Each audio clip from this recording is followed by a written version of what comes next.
Hello বন্ধুরা, সবাইকে স্বাগত আমার সঙ্গে সময় ইউটিউব চ্যানেলে। আজকের গল্পের নাম তারাদাস বন্দ্যোপাধ্যায়ের নেশা।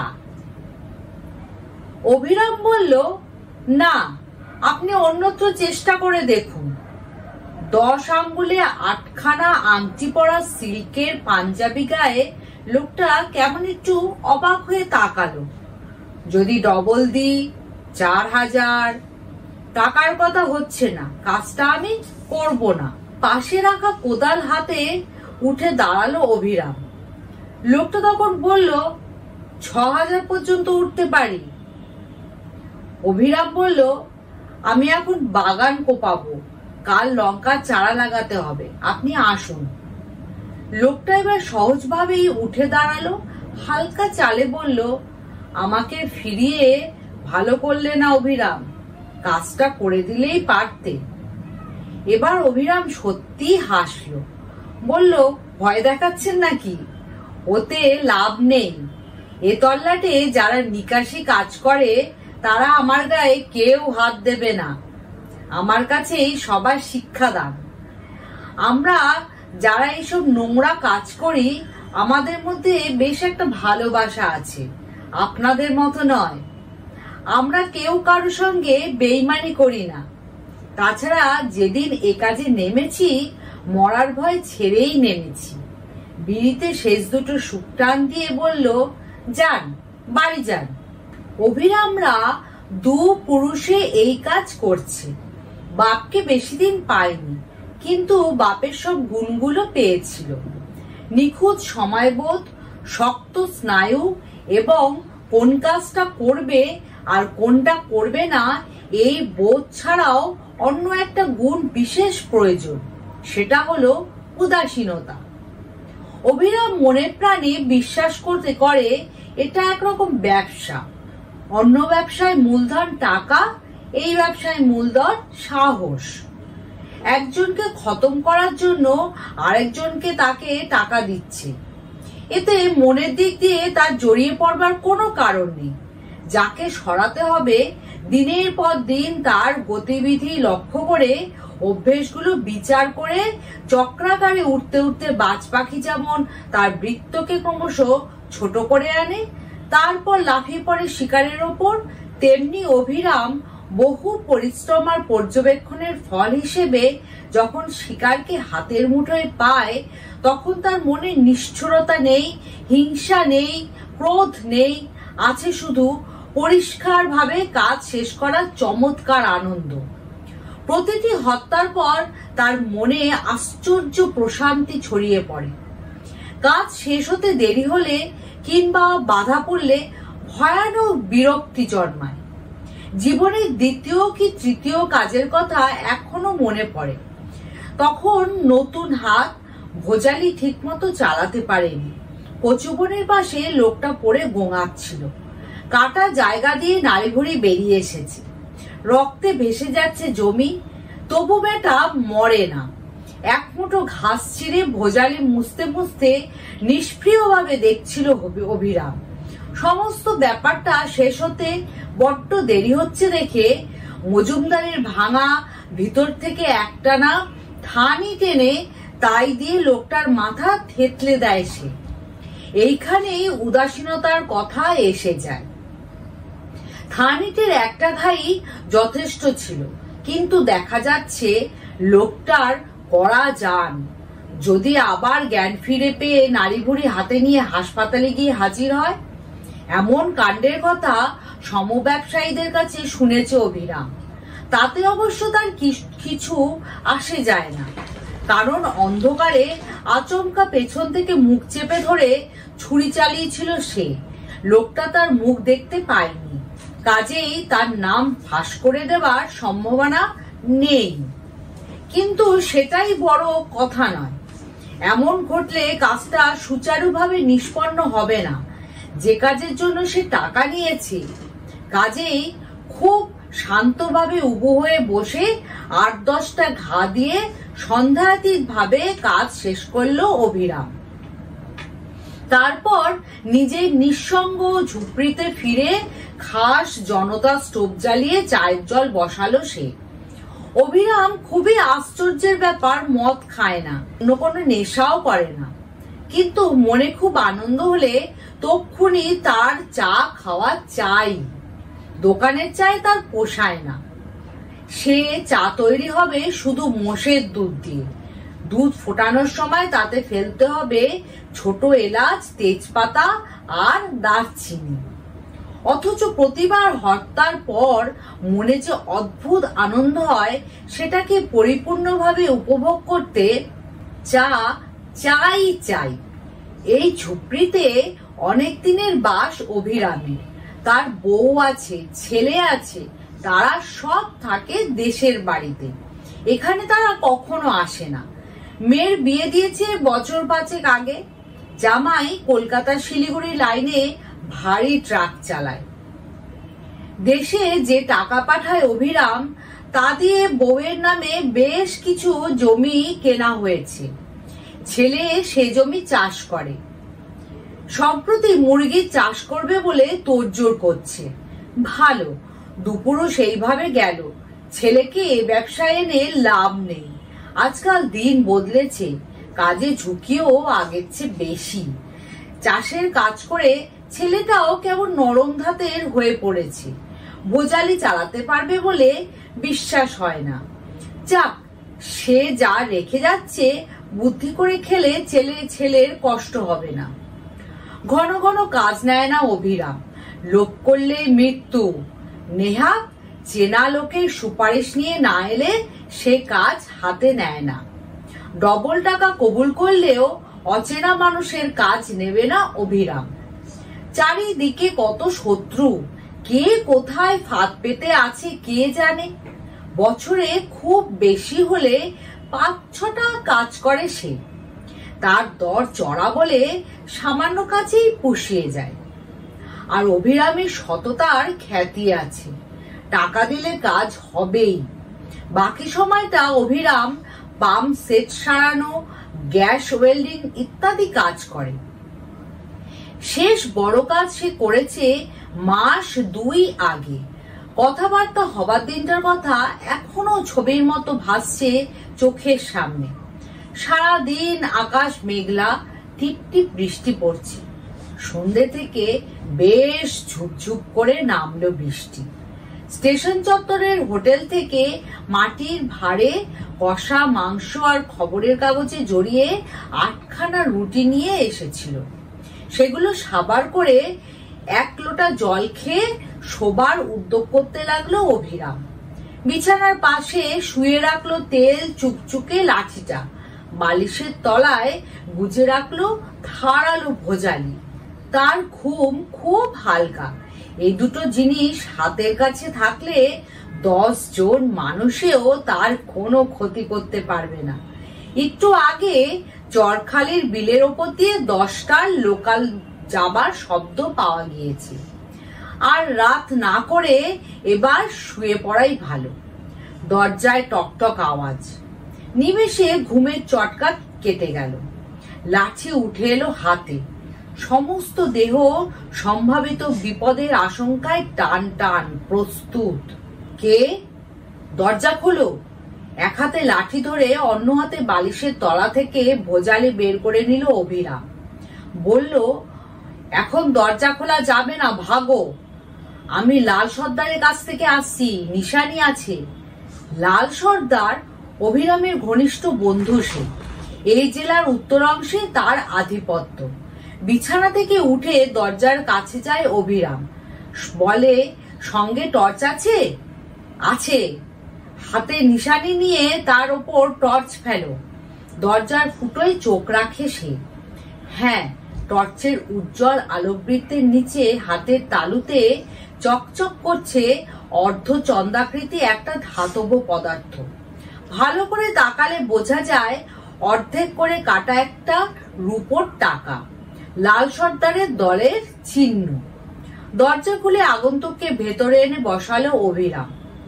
কি চাই? লোকটা বলল, একজনকে সরাতে হবে। লাল সর্দার তোমার কাছে পাঠালো। সে নিজেই তো কাজটা করতে পারত, আমার কাছে কেন? কাজটা এদিকে, তার এলাকার বাইরে। টাকাটা সপ্তাহ আগাম চাই, কাজ হবে 15 দিন পরে। টাকা পাবে, আজই দিয়ে যাচ্ছি। আগন্তুক পকেট থেকে নোটের তাড়া বের করে অভিরামের হাতে দিতে গেল। অভিরাম বলল, দাঁড়াও, টাকায় আগে হাত দেব না। লোকটা অবাক হয়ে বলল, তার মানে টাকা নেবে না? নেব, কিন্তু তার আগে কাজ আছে, এসো আমার সঙ্গে। ঘরের কোণে ঠাকুরের আসনের সামনে দেশলাই ঠুকে প্রদীপ জ্বালালো অভিরাম। বলল, একটা কাঁচা টাকা দাও। বিস্মিত আগন্তুক পকেট হাতড়ে একখানা 1 টাকার মুদ্রা বের করে দিলে। ফুলে আর মালায় ঢাকা ছোট কালী প্রতিমার পায়ের কাছে রাখা কৌটো থেকে তেল সিঁদুর নিয়ে টাকাটায় মাখালো অভিরাম। আগন্তুকের হাতে দিয়ে বলল, ধরো। মা কালীর পায়ে ছুঁয়ে রেখে অভিরাম বলল, বলো, হে মা কালী, আমি অমুকচন্দ্র অমুক আজ মজুরির বিনিময়ে অমুকচন্দ্র অমুককে খতম করার জন্য অভিরাম পাড়ুইকে নিয়োগ করেছি। এ কাজে যাবতীয় পাপ আমার হবে, অভিরামের নয়। সে টাকা পেয়ে আমার আজ্ঞা পালন করছে মাত্র। আগন্তুক কলের পুতুলের মতো কথাগুলো বলে গেল। তারপর বাকি রাতটুকু খুঁটিয়ে খুঁটিয়ে শিকারের নাম, স্বভাব, বন্ধু বান্ধব, আড্ডার ঠেক আর কর্মক্ষেত্র সম্বন্ধে প্রশ্ন করলো অভিরাম।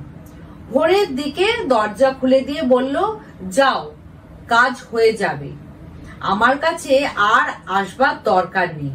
মনে রেখো, আমাকে তুমি চেনো না, কোনোদিন দেখোনি।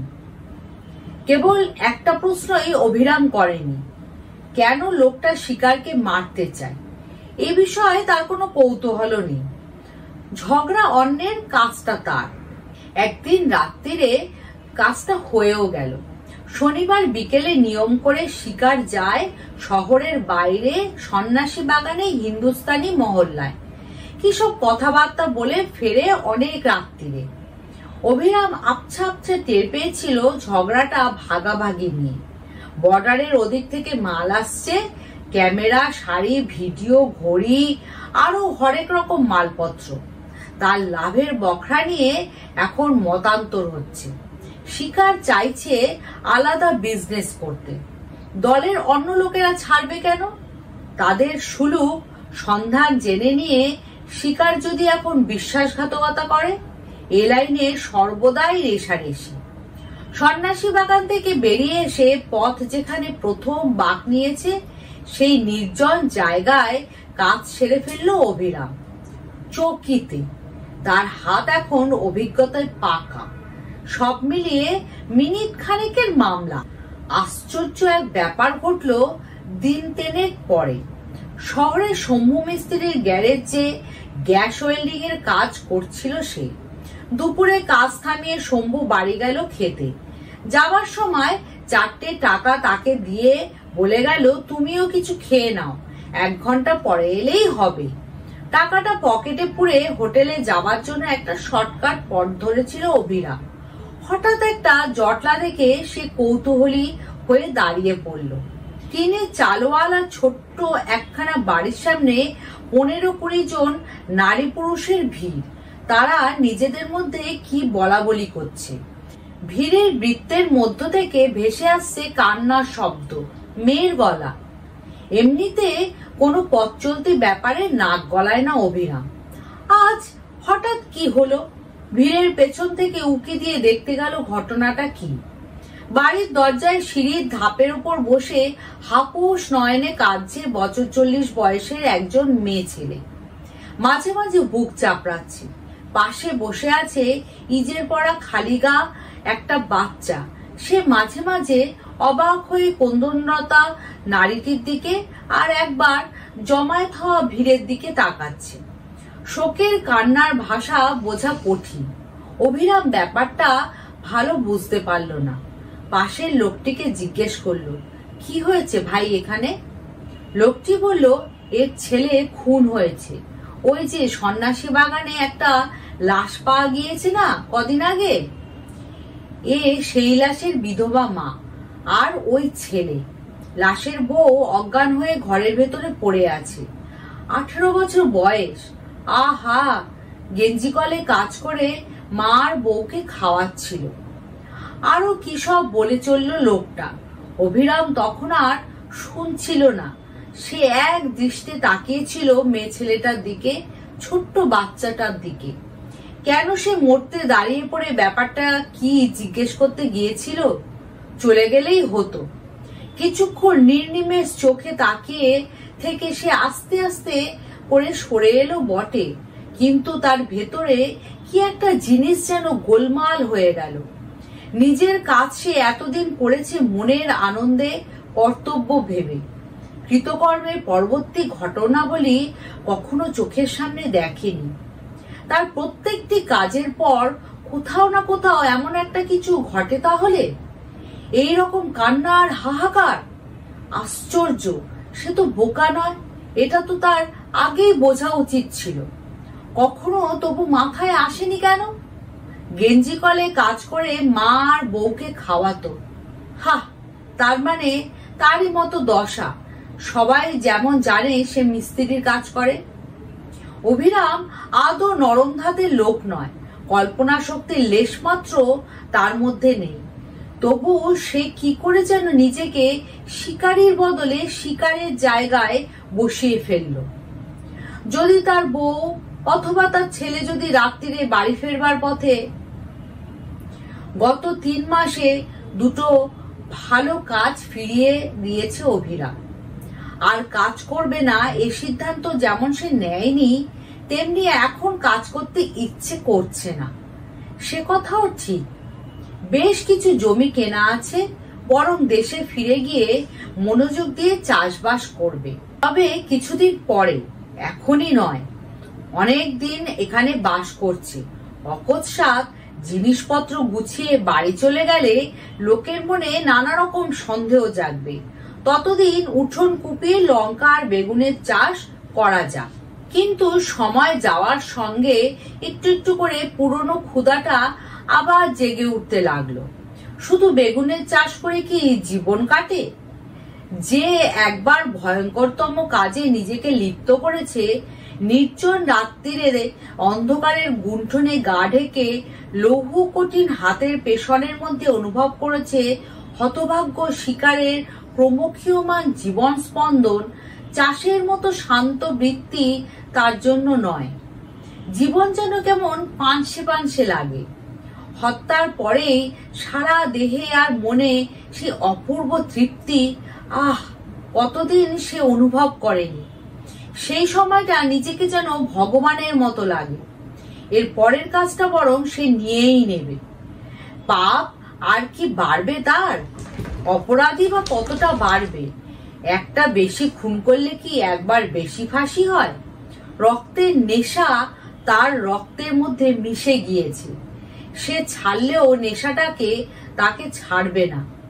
বৃথা লড়াই করে লাভ কি? এবার কাজের ডাক এলেই সে রাজি হবে। পরের দিন একটা ঘটনায় অভিরামকে আবার সিদ্ধান্ত বদল করতে হলো। রং ওঠা নীল ফুল প্যান্ট আর ঘিয়ে রঙের নোংরা গেঞ্জি পরে সকালে অভিরাম কাজে যাচ্ছিল। বেলা 8টা হবে। শশা পুকুরের ধার দিয়ে রাস্তা। পুকুরের পাড়ে আসার আগেই অভিরাম শুনতে পেল চিৎকার চেঁচামেচি। বাঘ ফিরে দেখলো বছর 20-22 শ্যামবর্ণ একটি মেয়ে পাগলের মতো দৌড়ে জলে নামতে চাইছে।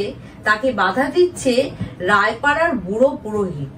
করো কি, সাঁতার জানো না, ডুবে যাবে যে। পাড়ার খবর গেছে, এক্ষুনি ছেলেরা এসে পড়বে, তুলবে এখন।